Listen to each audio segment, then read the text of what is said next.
నమస్కారం.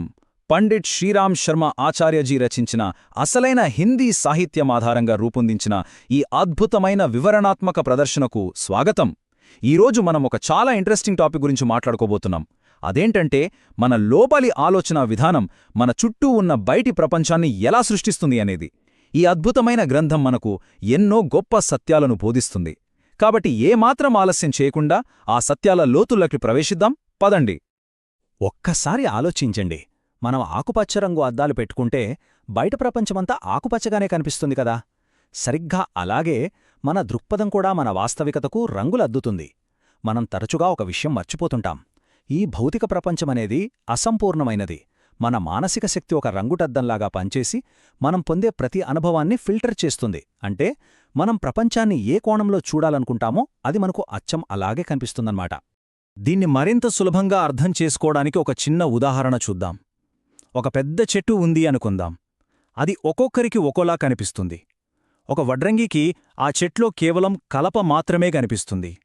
కాని ఒక తత్వవేత్తకు అందులో సౌందర్యం కనిపిస్తుంది. అదే ఒక జంతువుకైతే అది ఆహారంగా కనిపిస్తుంది. చూశారా, వస్తువు ఒకటే, కాని చూసేవారి మానసిక స్థితిని బట్టి దాని వాస్తవికత పూర్తిగా మారిపోయింది.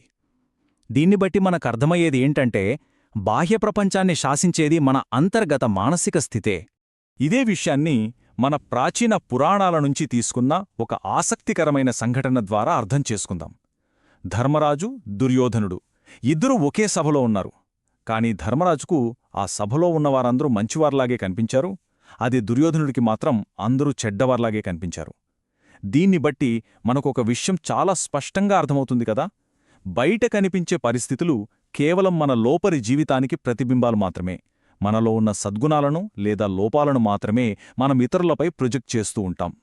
ఇక్కడ మనం మాట్లాడుకోవాల్సిన మరొక ముఖ్యమైన పాయింట్ ఉంది. కొంతమంది ఎప్పుడూ ఇతరులలో తప్పులు వెతుకుతూనే ఉంటారు. నిజానికి ఇతరులలో లోపాలను కనుగొనడం అనేది ఒకరి స్వంత వక్రీకృత అంతర్గత స్థితికి ప్రతిబింబం. అంటే వారు వాస్తవానికి తమ లోపల ఉన్న తీవ్రమైన అనారోగ్యకరమైన స్థితిని బయటపెడుతున్నారన్నమాట. ఇలాంటి ప్రవర్తన వారి చుట్టూ ఒక అనవసరమైన నెగటివ్ వాతావరణాన్ని సృష్టిస్తుంది. అందుకే ఇతరులను విమర్శించే ముందు ఒక్కసారి మన మనసును మనం చెక్ చేసుకోవడం చాలా అవసరం. నిజమైన ఆధ్యాత్మిక దృష్టి అంటే ఏంటో చెప్పడానికి ఇదొక గొప్ప ఉదాహరణ. కరుణామయుడైన యేసుక్రీస్తు చనిపోయిన ఒక కుక్కలో కూడా దైవిక సౌందర్యాన్ని చూశారట. మన దృష్టి స్వచ్ఛంగా ఉన్నప్పుడు ప్రతి చోట, ప్రతి ప్రాణిలోనూ మంచితనమే కనిపిస్తుంది. ఆ స్వచ్ఛమైన దృక్పథం ఎంతటి ప్రతికూల మూలకాలనైనా సరే ఎలాంటి హాని చేయలేనివిగా మార్చేస్తుంది. ఉన్నతమైన ఆధ్యాత్మిక స్థితికి ఇంతకంటే గొప్ప నిదర్శనం ఏముంటుంది చెప్పండి. విభాగం 1: బాధలు మరియు మనం మర్చిపోయిన ఆశీర్వాదాలు, మానవ పోరాటాలను పునర్నిర్వచించడం. చాలాసార్లు మనం సవాళ్లను ధైర్యంగా ఎదుర్కోవడానికి బదులు విధిని తిట్టుకుంటూనో, మన పెంపకాన్ని నిందిస్తూనో, లేదా ఈ కాలాన్ని అంటే కలియుగాన్ని నిందిస్తూనో మన ఎనర్జీని వేస్ట్ చేసుకుంటూ ఉంటాం.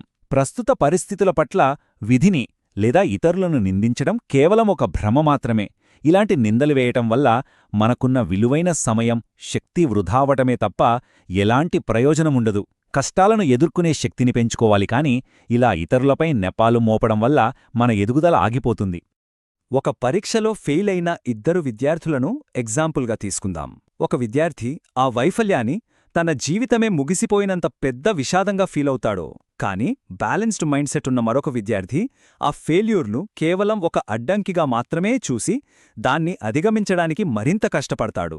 చూశారా, ఇక్కడ పరిస్థితి ఒకటే, కాని వారి దృక్పథం వాళ్ళని వేరువేరు మార్గాల్లో నడిపిస్తోంది. మనం మన పర్స్పెక్టివ్ని మార్చుకోవడం అంటే ఇదే. మరి ఈ అద్భుతమైన మానసిక సమతుల్యతను ఎలా సాధించాలి?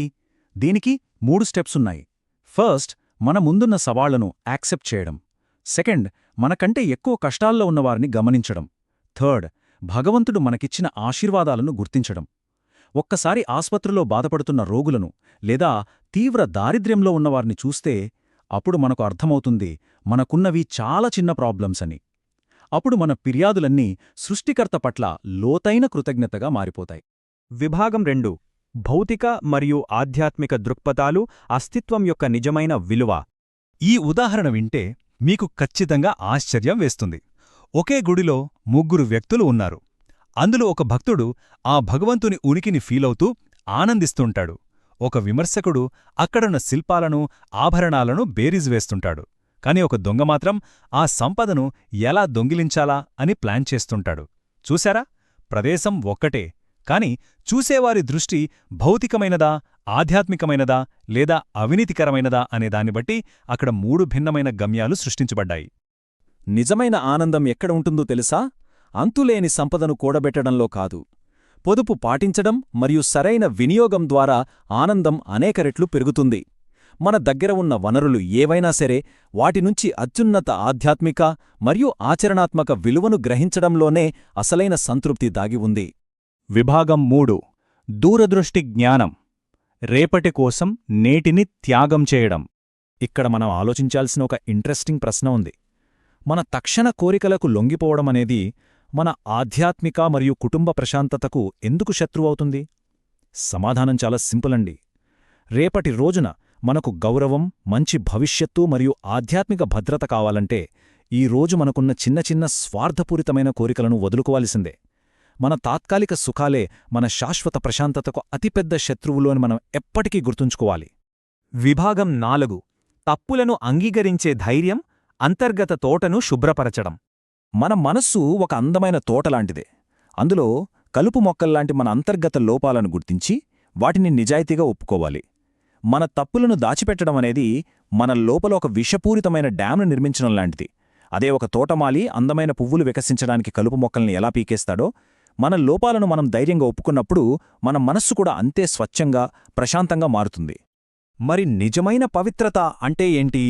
ప్రాచీన గ్రంథాలు సూచించినట్లుగా నిజమైన పవిత్రత అనేది కేవలం బాహ్య పరిశుభ్రత మాత్రమే కాదు, అంతర్గత ద్వేషం, మోసం మరియు ప్రతికూల ఆలోచనల పూర్తి నిర్మూలన. ఇది మనకు ఒక అద్భుతమైన, తిరుగులేని ప్రశాంతతనులిస్తుంది. కేవలం బాహ్య పరిశుభ్రతతో ఎప్పటికీ ఇలాంటి స్వచ్ఛతను మనం పొందలేము. విభాగం 5 సానుభూతి మరియు మానవ బంధం. అత్యున్నత పరిణామం.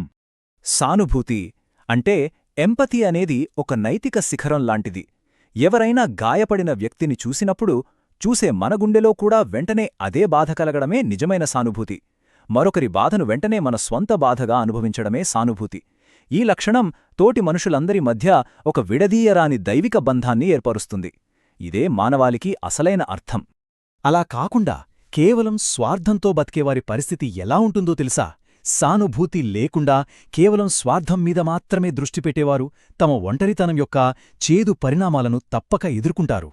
దీన్ని బట్టి మనకు స్పష్టంగా అర్థమయ్యేదేంటంటే దయ మరియు కరుణ మాత్రమే ఒక విజయవంతమైన, సంతోషకరమైన జీవితానికి అసలైన పునాది. ఇక మనం ముగింపుకు వచ్చేశాం. ఈ వివరణను ముగించే ముందు ఒక అద్భుతమైన, ఆలోచనాత్మకమైన ప్రశ్నను మనలో మనం వేసుకుందాం. మన అంతర్గత దృక్పథమే భౌతికంగా మన వాస్తవికతను నిర్దేశిస్తున్నట్లయితే ఈరోజు మనం ఎలాంటి ప్రపంచాన్ని నిర్మించుకోవాలని ఎంచుకుంటాం? చూశారు కదా, మన మనస్తత్వమే మన వాస్తవికత. కాబట్టి మన దృక్పథాన్ని ఉన్నతీకరించడం ద్వారా ఈ ప్రపంచాన్ని మార్చగల అంతిమ శక్తి మన చేతుల్లోనే ఉంది. దీని గురించి తప్పకుండా ఆలోచించండి.